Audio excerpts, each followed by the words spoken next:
to help facilitate some internal rotation and just overall foot awareness. So one of the big things to unlock pronation is to actually get movement in the heel bone. One of the ways we can get movement of that heel, that calcaneus, is that side-to-side movement. If we can't get movement on this heel bone or here and get that side-to-side movement,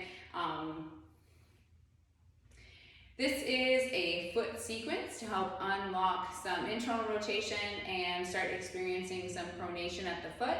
The first way we can do that is to really give the foot a sense of movement at the heel bone or their calcaneus that moves side to side. So I'm going to have 2 different mini bands, placing these mini bands at 2 specific points in the foot. And I'm going to work on my left foot so that you can see from this perspective.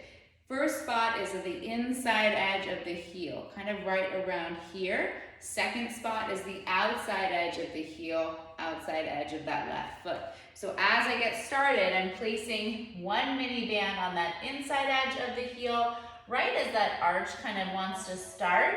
And then the second is going to go right on the outside edge of the heel. You don't want it too thick, so depending on the size of the mini band, you can roll it up once or roll it up twice.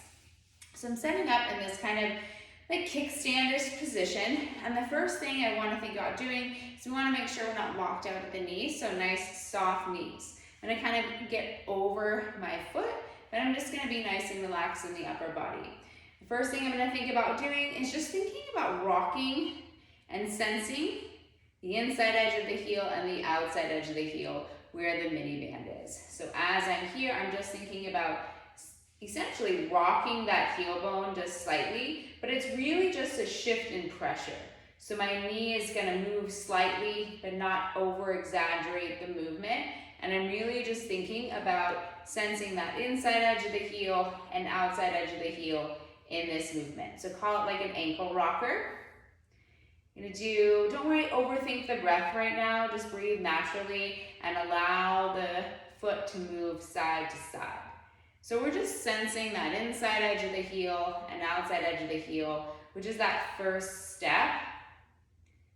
Now when we do that in that kind of kickstand position, you're gonna think about allowing the knee to come forward and that pelvis to shift, in this case towards the right, as I find the inside edge of the heel. And then I'm gonna think about kind of closing the pelvis down and finding the outside edge of the heel while maintaining that big toe first met head contact. So I'm just gonna kind of open up, find the inside edge of the heel, and then close it down, find the outside edge of the heel. I don't wanna lose contact with this part of my foot as well and have that elevate off. So you wanna keep that contact throughout. So I'm essentially just slightly opening, sensing the inside edge of the heel, and keeping that big toe contact. And then I'm gonna kind of slowly kind of close it down, find that outside edge of the heel. So I'm almost kind of shifting into the hip just slightly. And then I'm going to close it down and kind of find that outside edge of the heel. So these are small micro movements, but I'm feeling and sensing that foot pressure shift, inside edge and then outside edge. Now I'm going to kind of be a little bit more like exaggerated with it. So when we come up, I'm going to bring myself back. Watch that I don't lock out, but I'm coming back and finding that outside edge of the heel. So now when I come through, I'm gonna actually shift and open and bring my center, shift my center of mass as I come forward, finding that inside edge of the heel and big toe mound, kind of shifting and opening through the pelvis. And when I come back, I'm gonna think about closing it down and finding that outside edge of the heel while maintaining that big toe mound contact. So I'm gonna come and think about opening up, or start off by shifting back. And then I'm going to come forward, find that inside edge of the heel, that big toe mound as I shift everything back. I want to make sure that you're not just shoving the knee forward, so it's literally thinking about the whole body kind of coming forward, watching that you don't flare through the ribs. Sometimes even kind of reaching a hand out in front can be helpful, thinking about kind of pulling back on a band slowly as you find that outside edge of the heel and kind of shut it down. Don't necessarily need to go all the way down into that full hinge position. You can even just kind of come back and find that outside edge of the heel as you extend the knee. So we're gonna go through this a couple times, allowing myself to come back, set up, and then I kind of shift forward, finding that inside edge of the heel, the big toe mound. It's like pressure is going diagonally, because then keeping the heel heavy, as I come back, I'm kind of going in this diagonal.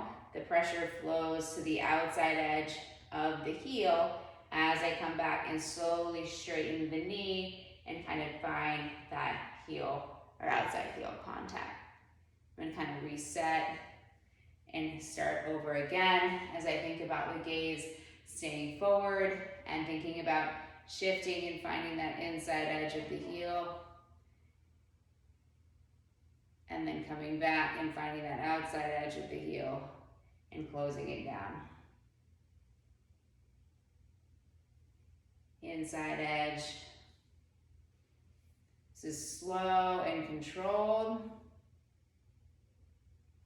I have to be cognizant of not just shoving the knee forward. So you have to really think about, I like using the arm reach, allowing the pelvis to open as you find that inside edge of the heel and the big toe mound. Feel that pressure through the foot. And then watching that you don't flare. And then you're gonna close it down. And now we can kind of add a layer with the lunge. If you need to shake it out, take a break. So thinking about kind of exhaling down, finding that inside edge of the heel and the big toe mound. And then inhale up, find that outside edge of the heel. Exhale down. Inhale, find that outside edge. Exhale in, inside edge. And then when you inhale, you can even think about inhaling and kind of finding that outside edge of the heel and opening up the pelvis towards, in this case, the right. Exhale down, inside edge. Inhale up, open the pelvis up to the right. Exhale down, find the inside edge of the heel, big toe mound. Inhale, outside edge, turn the pelvis and open up. So thinking about that progression, you can walk around and see how your foot feels in terms of connection to the ground. First, we started just with those ankle rockers, so sensing that heel bone shifting side to side.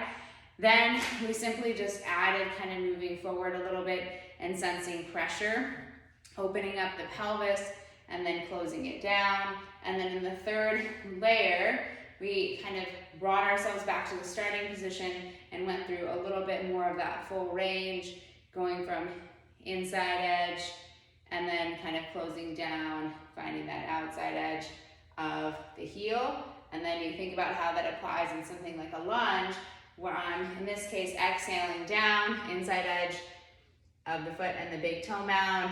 And then as I inhale, I come up and I'm almost opening and pushing through the outside edge of the heel. Exhale, associated with that internal rotation, inside edge of the heel. Inhale, and I'm opening up the pelvis. So your glutes should be working. You should feel hopefully a little bit more grounded in the floor, into the feet, and give it a try and let me know how it goes.